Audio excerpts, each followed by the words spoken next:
तो पाठशाला YouTube channel में आपका स्वागत है। आज की इस वीडियो में हम पॉलिटी का नेक्स्ट पार्ट, हमारा जो पार्ट नंबर 3 है, उसको लेकर आए हैं।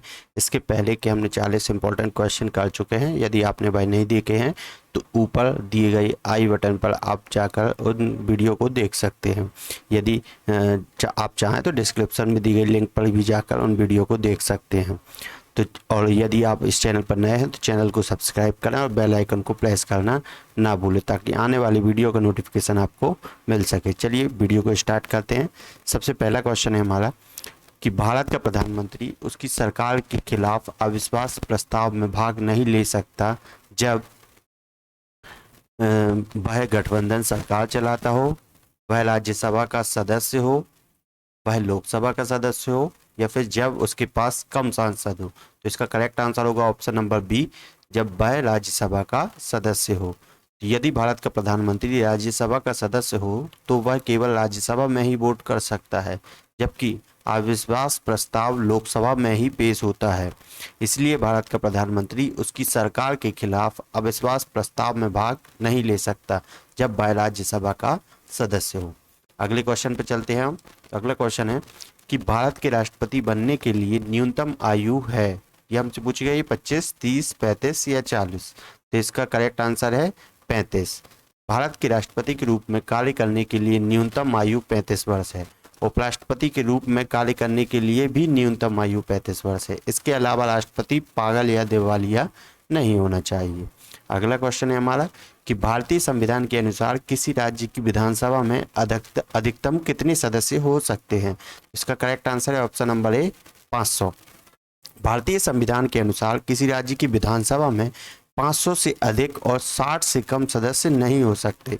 हालांकि गोवा और मणिपुर इसके अपवाद हैं। अगले क्वेश्चन पर चलते हैं। अगला क्वेश्चन है कि भारतीय संविधान के अनुसार भारत के उपराष्ट्रपति की कम से कम उम्र कितनी होनी चाहिए। इसका करेक्ट आंसर है ऑप्शन नंबर डी, 35 वर्ष। उपराष्ट्रपति बनने के लिए कम से कम उम्र 35 वर्ष होनी चाहिए। अगला क्वेश्चन है कि बोडो भाषा के बारे में निम्नलिखित कथनों पर ध्यान दीजिए। यह असम की आधिकारिक भाषा है, यह भारतीय संविधान की 8वीं अनुसूची की 22 भाषाओं में से एक है, यह देवनागरी की नागरिकी लिपि में लिखी जाती है। तो इनमें से कौन सा कथन सत्य है, ये हमसे पूछा गया है। तो ऊपर दिए गए तीनों कथन ही सत्य हैं, तो हमारा करेक्ट आंसर होगा ऑप्शन नंबर डी, 1, 2 व 3। अगला क्वेश्चन है कि लोकसभा का स्पीकर अपना इस्तीफा किसे देता है। तो इसका करेक्ट आंसर होगा option number D, deputy speaker को। लोकसभा का स्पीकर अपना इस्तीफा डिप्टी स्पीकर को देता है।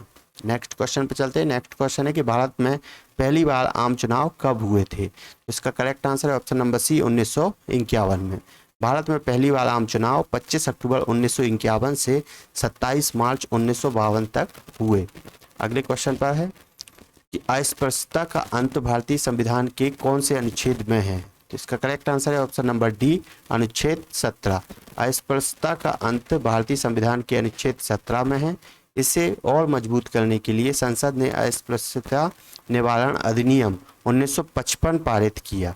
इसका नाम बदलकर नागरिक अधिकार संरक्षण अधिनियम कर दिया गया।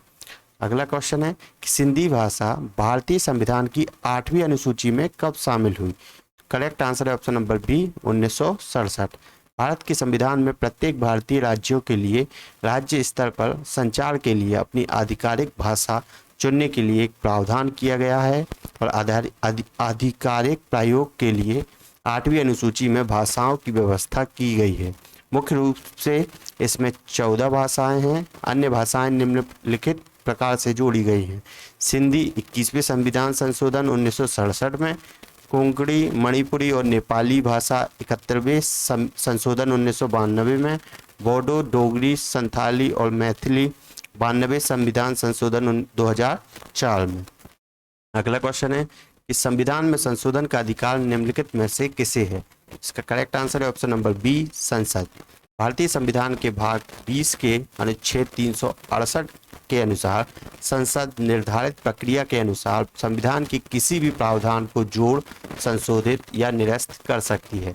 हालांकि केशवानंद भारती 1973 केस में सुप्रीम कोर्ट ने आदेश दिया कि संसद संविधान के उन अनुच्छेदों में परिवर्तन नहीं कर सकती जो संविधान की मूल स्थापना से जुड़े हैं। अगला क्वेश्चन है कि निम्नलिखित अनुच्छेदों में से कौन सा भारत के बाहर रहने वाले भारतीय मूल के कुछ लोगों की नागरिकता के अधिकारों से संबंधित है? इसका करेक्ट आंसर है ऑप्शन नंबर सी, अनुच्छेद 8। अनुच्छेद 8 भारत के बाहर रहने वाले भारतीय मूल के कुछ लोगों की नागरिकता के अधिकारों से संबंधित है। अगला क्वेश्चन है, निम्नलिखित में से कौन सा 42वें संशोधन अधिनियम 1976 के बारे में सच नहीं है, जिसे भारत का मिनी संविधान भी कहा जाता है? तो इसका करेक्ट आंसर है ऑप्शन नंबर बी, संविधान में स्वतंत्रता, समानता और बंधुता शब्द जोड़े गए थे। संविधान में धर्मनिरपेक्ष, समाजवादी, अखंडता शब्द जोड़े गए हैं, ना कि स्वतंत्रता, समानता और बंधुता, इसलिए यह सच नहीं है। तो यही हमारा करेक्ट आंसर होगा। अगले क्वेश्चन पर चलते हैं। अगला क्वेश्चन है कि हरियाणा की स्थापना किस अधिनियम से हुई? इसका करेक्ट आंसर है ऑप्शन नंबर डी, पंजाब पुनर्गठन अधिनियम 1966 से। हरियाणा की स्थापना पंजाब पुनर्गठन अधिनियम 1966 के तहत हुई। नेक्स्ट क्वेश्चन पर चलते हैं। नेक्स्ट क्वेश्चन है कि निम्नलिखित में राज्य चुनाव आयोग की अध्यक्षता करने वाली पहली भारतीय महिला कौन सी है? इसका करेक्ट आंसर है ऑप्शन नंबर ए, नीला सत्यनारायण। अगला क्वेश्चन है कि भारत के निम्नलिखित राष्ट्रपति में से कौन भारत में आधुनिक राज्यों का पहला मुख्यमंत्री था? करेक्ट आंसर है option number B, Neelam Sanjiva Reddy. Neelam Sanjiva Reddy 1976 में आंध्र प्रदेश की स्थापना के समय मुख्यमंत्री बने थे। अगला क्वेश्चन है, भारतीय संविधान के किस अनुच्छेद में संविधान संशोधन का प्रावधान प्रस्ताव है? इसका करेक्ट आंसर है ऑप्शन नंबर सी, अनुच्छेद 368। ये मोस्ट इंपॉर्टेंट क्वेश्चन है, कई बार एग्जाम में पूछा जा चुका है। अनुच्छेद 368 के अनुसार भारतीय संविधान में संशोधन किया जा सकता है। अगला क्वेश्चन है कि राज्य पुनर्गठन अधिनियम 1956 के ने भारत को 5 जोनों में विभाजित किया। इसमें राजस्थान को कौन से जोन में रखा गया? करेक्ट आंसर है ऑप्शन नंबर ए, उत्तरी जोन। राज्य पुनर्गठन अधिनियम 1956 के तहत राजस्थान को उत्तरी जोन में रखा गया। अगला क्वेश्चन है कि संविधान 100वां संशोधन विधेयक निम्नलिखित में से किससे संबंधित है? इसका करेक्ट आंसर है ऑप्शन नंबर बी, 8वीं अनुसूची में नई भाषाएं से। अगला और हमारा आज की इस वीडियो का अंतिम क्वेश्चन है कि अनुच्छेद 74, 75, 78 व्यापक रूप से निम्न में से किससे संबंधित है? इसका करेक्ट आंसर जो है वह होगा प्रधानमंत्री और राष्ट्रपति के बीच संबंध से। यदि आपको वीडियो अच्छी लगी हो तो वीडियो को लाइक व शेयर करना ना भूलें।